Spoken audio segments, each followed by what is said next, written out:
In today's video, I'm going to teach you how to file taxes in QuickBooks Online. By the end, you'll feel confident navigating to the right place, reviewing your return, and recording the payment correctly so your records stay accurate. First, open QuickBooks Online and sign in with the account that has access to taxes.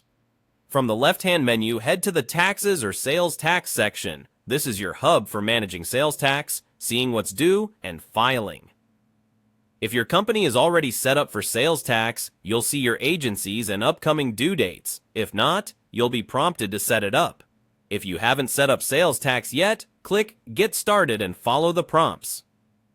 QuickBooks will ask for key details like your business address, the tax agency you file with, your filing frequency, the start date for tracking, and any required registration information. Take a moment to confirm these are accurate, especially your filing frequency and start date, because those drive how QuickBooks calculates your return periods. When you're done, save your setup and return to the Sales Tax Center.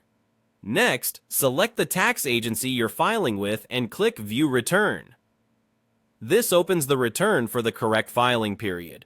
Double-check the period dates at the top to make sure you're looking at the right month, quarter, or year. It's a good idea to confirm that all your sales and purchase transactions for that period have been entered and categorized, and that your sales documents have the correct tax codes applied. If something looks off, pause here to fix it so your numbers are accurate. Now review the totals on the return. Look over taxable sales, non-taxable sales, tax collected, and any credits or adjustments that apply in your jurisdiction.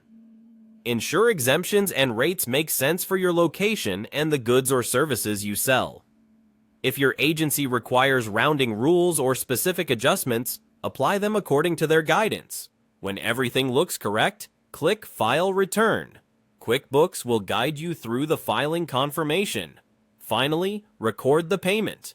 Choose the bank or credit card account you're paying from, set the payment date to match when you'll actually pay, and enter the payment amount. If you have a confirmation or reference number from your agency, you can add it for your records. Save the payment so the liability clears and your books reflect that the tax has been settled. That's it. You navigated to sales tax, set up your agency if needed, viewed your return, reviewed the totals, filed, and recorded the payment. Keep this workflow for each filing period to stay compliant and keep your books clean.